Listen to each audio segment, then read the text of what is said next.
Go Ask Alice, October 5th. Chris and I are thinking about quitting our jobs because it's getting so that we don't have any time for what we want to do. I'm deeply in love with Richie, and Chris is in love with Ted, and we want to spend as much time with them as we can. The bitch is that none of us ever seem to have enough money. So Chris and I have both had to push a little pot. Of course, we only sell to the kids who are heavy users and who would just buy it from someone else if they didn't get it from us. Ted and Richie are in college and they have to work a lot harder than we do in high school. So they don't have the time to sell. And besides, it's a lot easier for guys to get busted than girls. At first, it was pretty hard to keep my cool around the establishment, but since I'm now Richie's chick all the way, I have to do what I can to help him. October 8th. I convinced Richie that it would be easier to push acid than pot. At least we can put it on penny stamps or gum or lifesavers and carry them around with us without having the fuzz breathing down our necks or without having some idiot think find out where or what our bag is. Richie is so good, good, good to me, and sex with him is like lightning and rainbows in springtime. I may be just chipping around with drugs, but I'm really hooked on that boy. We would do absolutely anything for each other. He's going into medicine, and I've got to help him any way I can. It's going to be a long, hard pull, but we'll make it. Imagine 8 or 10 more years of school for him, and he's already in his second year of college. Mom and dad think he's still in high school. I think I won't go on to college. Dad will just curl up and die, but it's more important for me to work and help Rich. As soon as I'm out of high school, I'll get a full time job and we'll settle down. He's been a straight A student, but he says he's slipping a little. I really love that man. Oh, I really, truly do. I can't wait to get to him.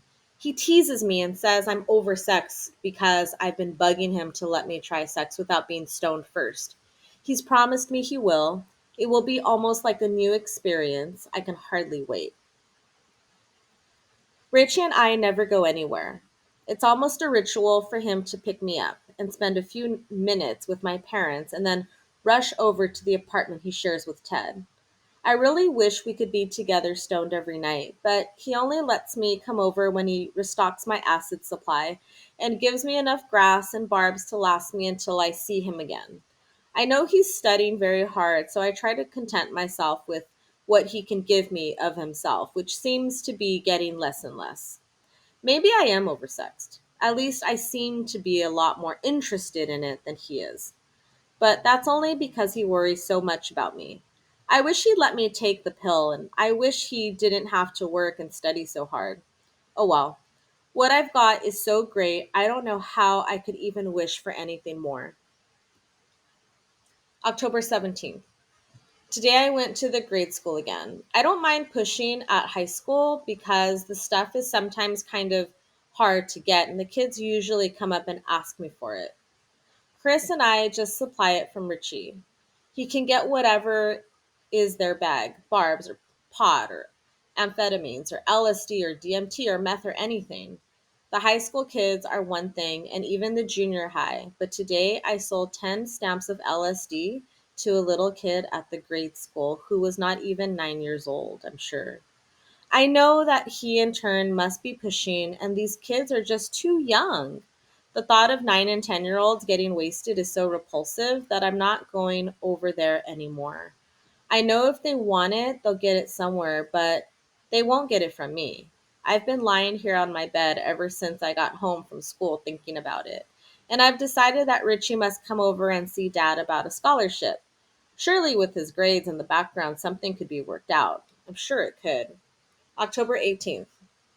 If there were medals and prizes for stupidity and gullibleness, I certainly would receive the half assed one.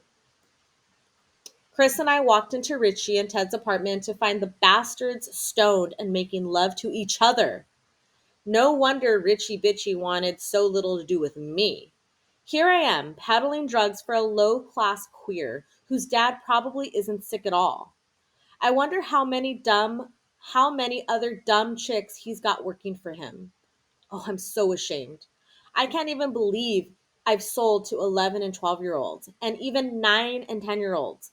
What a disgrace I am to myself and my family and to everybody. I'm as bad as that son of a bitch, Richie. October 19th. Chris and I sat around the park all day thinking things over. She's been using drugs for over a year, and I've been on since July 10th to be exact. We've decided it would be impossible to change while we're here, so we're going to cut out and go to San Francisco. And I've simply got to turn Richie in to the police. I'm not being vindictive or spiteful or jealous. Really, I'm not. It's just that I've got to do something to protect all those grade and junior high school kids. All this crap Richie sold me about, they'll get it someplace. And all that is just a bunch of high pressure bullshit. He doesn't care about anyone in this whole world but himself. And the only way I can make retribution for what I've done is to at least keep him from getting more kids started. That's one of the worst things about this drug business.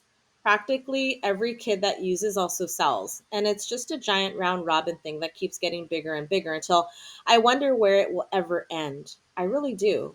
I wish I'd never gotten started, and now Chris and I have both pledged to each other that we're going to stay clean. We really and truly are. We've given our sacred oath and promise. In San Francisco, we won't know a single soul that uses it, and it will be easy to stay off. It's very sad sneaking off in the middle of the night, but Chris and I could think of no other way. The bus will be leaving at 4:30 a.m. and we must be on it. First, we'll go to Salt Lake City for a while and then backtrack to San Francisco. I am really quite afraid of what Richie might do if he caught me. He will almost surely know the one who turned him in because I told the police in my letter about the few places I know where he stashes his supply. I wish all the dealers could be put away. Goodbye, dear home. Goodbye, good family. I really am leaving, mostly because I love you so much and I don't want you to ever know what a weak and disreputable person I have been. And I hate being a high school dropout. But I dare not even write for my transcripts, knowing you and Richie might follow them. I'm leaving you a note, beloved family, but it can never tell you how sacred you are to me. October 26th. We are in San Francisco in a dirty, smelly, and stifling little one room apartment. We are both filthy after so many miserable hours on the bus. And since Chris is taking her bath down the hall, I will write a few lines till it is my turn. I'm sure we have enough money to last us till we get jobs because I kept the $130 I was supposed to turn in to Bastard Richie, and Chris was able to draw out the 400 plus dollars she had in the bank. This whoring little spider hole we are in costs $90 for the month, but at least that will give us enough time to get jobs and look for a decent place to live. I feel dreadful about my parents, but at least they know I'm with Chris and they think she is a nice and respectable girl who won't lead me astray. Boy, how much further astray could I go? October 27th. Chris and I have looked all day for jobs. We followed up every ad in the paper, but we're either too young or too inexperienced, or we don't have references, or they want someone with a following, or they'll call us. I have never been so damn exhausted in all my life. We certainly won't need anything to make us sleep tonight, even on the lumpy, soggy, let down contraption which is called a bed in this cracker box. October 28th. Everything always feels clammy and damp here. There is even a green type of fungus mold growing in the closet, but thank goodness we won't be here long. At least I hope we won't be here long. But today was no more successful than yesterday in job hunting. We couldn't locate Chris's friend either. October 29th. I took a job in some crappy little lingerie store. It doesn't pay much, but at least it will keep us in groceries, etc. Chris will keep looking for a better job, and after she gets one, then I will quit and look for something a little more challenging. Chris hopes that maybe in a year we can open our own boutique. Wouldn't that be wonderful? And maybe when we're very successful, we can invite our families to come and see us and glory in our success. October 31st. Chris still doesn't have a job. She looks every day, but we both decided that she wouldn't take just anything. It has to be in a first rate store where she can learn everything we'll need to know to run our own place. Every night I am so tired I can hardly make it to bed. I didn't realize that standing up all day waiting on grouchy, lousy people would be so exhausting. November 1st. Chris and I spent the day touring Chinatown and Golden Gate Park, and we took a bus across the bridge. It's a wonderful and exciting and beautiful city, but I really wish I were home. Of course, I couldn't tell Chris that.